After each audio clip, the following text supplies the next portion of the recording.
Halo teman semua, ketemu lagi sama Mbak Eka di podcast Kelas Psikologi. Oke teman-teman, gimana kabarnya? Mbak Eka selalu berharap semoga teman-teman semua selalu dalam lindungan Tuhan Yang Maha Esa ya, gak kurang suatu apapun dan sehat walafiat. Amin amin ya robbal alamin. Nah kemudian untuk teman-teman yang baru bergabung, Mbak Eka ucapkan selamat datang ya. Kemudian juga selamat menikmati berbagai konten yang sudah Mbak Eka unggah. Semoga ada hal positif atau ada sedikit manfaat yang bisa teman-teman ambil ya. Baik teman-teman semua, pada kesempatan kali ini Mbak Eka masih mau sharing seputar masalah anak ya. Karena cukup banyak Mbak Eka lihat tuh di kolom komentar, kemudian beberapa yang masuk ke Instagram Mbak Eka kepengennya bahas parenting, masalah anak. Nah oke deh, karena beberapa waktu ini kasus yang Mbak Eka tangani juga masih banyak ngomongin seputar anak. Nah, maka pada kesempatan kali ini kita akan membahas kasus anak teman-teman ya. Nah, tapi temanya adalah, apa ya temanya? Temanya adalah ini dia hal-hal yang diinginkan setiap anak dari orang tuanya. Wah, sangat menarik ya. Maka jangan lupa simak sampai selesai teman-teman. Oke teman-teman, sebelum Mbak Eka mulai, seperti biasa silahkan cari posisi yang paling nyaman ya untuk nyimak podcast kali ini. Nanti apabila bermanfaat, silahkan share di semua media sosial yang teman-teman gunakan, supaya lebih banyak lagi orang yang terinspirasi dan bisa mengerti apa sih sebenarnya yang diinginkan oleh anak-anak mereka atau anak-anak kecil dari figur lekatnya ya. Nah baik, segera kita mulai. Oke, di nomor 1 teman-teman, di nomor 1 ya, bagi setiap anak menunjukkan itu lebih baik ketimbang hanya menyuruh atau memberi perintah untuk mereka melakukan sesuatu. Nah, kenapa demikian? Ya karena setiap anak yang lahir, baik itu masih batita ataupun balita, biasanya mereka itu akan belajar dari apa yang mereka lihat. Nah, maka kalau kita mau mengajarkan sesuatu atau kita mau meminta setiap anak melakukan yang kita inginkan, tunjukin dulu, baru kita minta mereka lakukan setelah mereka paham apa yang harus dilakukan. Kemudian di nomor 2 teman-teman, nah di nomor 2 ini ada sayangi aku. Jadi setiap anak itu sangat membutuhkan kasih sayang dari kedua figur orang tuanya. Nah kalau yang udah terlanjur, ini udah susah ya, tapi Mbak Eka sarankan untuk anak-anaknya yang masih batita atau masih punya anak yang kecil-kecil, banyak-banyak deh dikasih pelukan. Kemudian banyak-banyak juga atau sering dikasih ciuman. Supaya apa? Supaya anak-anak itu merasa dimiliki sama orang tuanya. Baik, lanjut teman-teman, di nomor 3 ya. Pada saat akan mendisiplinkan anak-anak, ucapkan dengan kalimat yang baik atau kalimat yang positif. Nah, kenapa demikian? Nah, jadi gini teman-teman. Setiap anak atau setiap balita, setiap batita ya, otak mereka itu dalam masa pertumbuhan. Nah, sehingga sangat wajar apabila kita memberitahunya tuh harus lebih dari sekali. Jadi diulang-ulang ya. Nah, supaya apa?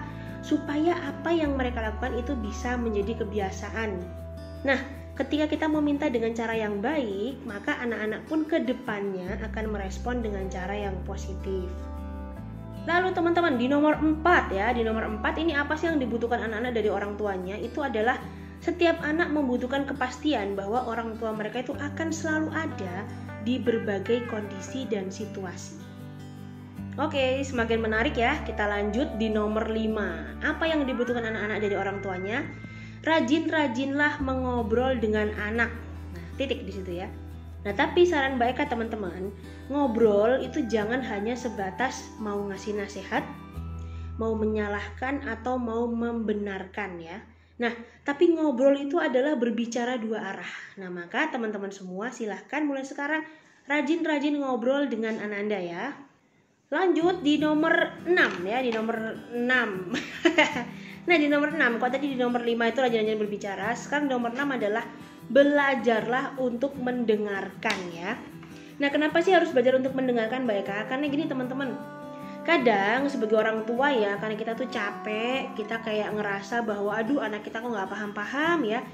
Nah, jadi kita tuh cuman mau hanya didengarkan. Jadi kita tidak bisa mendengarkan apa sih keluh kesah anak. Termasuk ketika anak komplain dengan sikap-sikap kita ngerasa enggak dong orang tua paling bener. Nah, kalau ada orang tua yang seperti itu, Mbak Eka saranin deh mulai sekarang dirubah. Supaya apa? Supaya Bapak Ibu sekalian atau ayah bunda atau teman-teman semua tidak membentuk kepribadian anak yang egois atau selfish. Jadi hanya ingin didengarkan tapi nggak aware sama lingkungan sekitar. Oke? Oke, lanjut di nomor 7 teman-teman. Di nomor 7 ini adalah terimalah setiap anak apa adanya. Artinya apa? Hindari membanding-bandingkan anak-anak kita dengan anaknya orang lain ya. Terutama jangan bandingkan dengan keluarga sendiri atau saudara sendiri. Karena apa? Setiap anak yang lahir itu sudah pasti punya potensi masing-masing.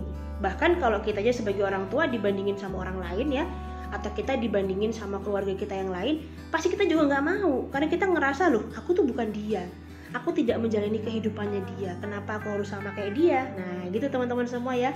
Jadi cobalah terima setiap anak apa adanya. Di nomor 8 ya, di nomor 8 teman-teman, setiap anak ini membutuhkan stimulasi di luar rumah. Jadi perbanyaklah kegiatan di luar rumah ya, seperti sekarang sudah ada di masa pandemi ya. Cari cara yang paling efisien tapi tetap membawa anak untuk keluar rumah. Supaya apa? Dia bisa adaptasi.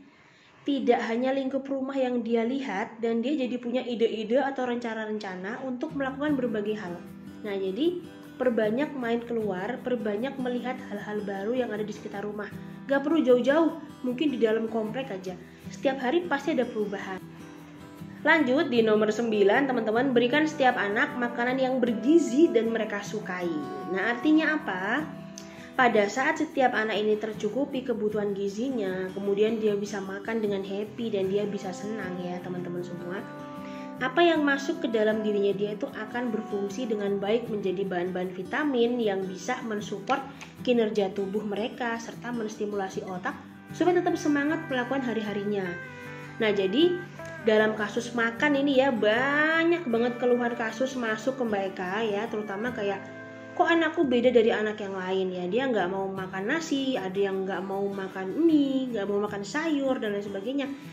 Kenapa Mbak Eka dia nggak sama kayak anak yang lain? Nah saya juga udah berusaha keras supaya anak saya ini mau makan biar sama kayak orang lain.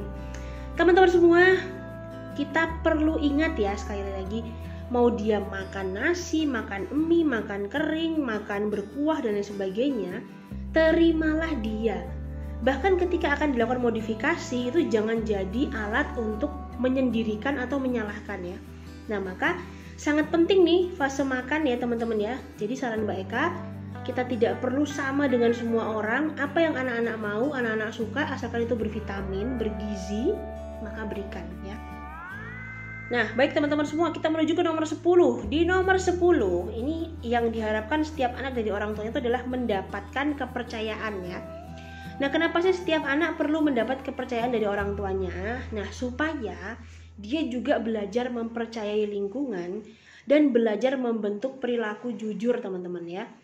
Jadi ingat, pada saat setiap anak sudah bisa diterima oleh keluarganya, mendapat kepercayaan penuh, maka mereka bisa pastikan deh, anak-anak ini tidak akan melakukan hal-hal yang negatif di luar sana. Tapi tentu saja semua ada prosesnya. Maka mulailah sejak mereka masih di usia dini atau sejak kecil ya. Tetap semangat. Kemudian terakhir di nomor 10 teman-teman, yang diinginkan setiap anak dari orang tuanya itu adalah mendapatkan motivasi. Ya, terkadang kita lupa memberi motivasi karena kita sendiri juga udah sibuk sama diri kita. Nah, tapi kita perlu ingat, kalau kita sebagai orang dewasa tuh menurut Mbak Eka sudah nggak perlu lagi namanya motivasi berlebihan seperti anak-anak. Karena apa? Karena kita sudah punya pemikiran ya, pemikiran ke depan bahwa aku ini bekerja untuk siapa. Aku nanti punya penghasilan, pendapatan untuk siapa. Nah, tapi anak-anak ini perlu dibangun ya, perlu diberi motivasi supaya mereka tetap bisa memajukan hidup dengan baik teman-teman. Nah, jadi jangan lupa berikan motivasi setiap hari kepada anak-anak supaya mereka bisa bertumbuh dan berkembang dengan maksimal ya. Nah oke, baik teman-teman semua, kelas psikologinya udah selesai. Terima kasih untuk kalian semua yang udah nonton. Nah jangan lupa juga share ya apabila bermanfaat. Kemudian teman-teman jangan lupa tonton video-video sebelumnya. Siapa tahu ada permasalahan yang sama, teman-teman masih bingung dan ada jawabannya meskipun tidak semua teman-teman ya. Kemudian jangan lupa juga tonton video-video yang akan datang. Dan mereka titip salam kepada semua keluarga tercinta di sekitar kalian. Tetap jaga kesehatan dan optimis ya teman-teman. Oke, terima kasih. Sampai jumpa. Dadah.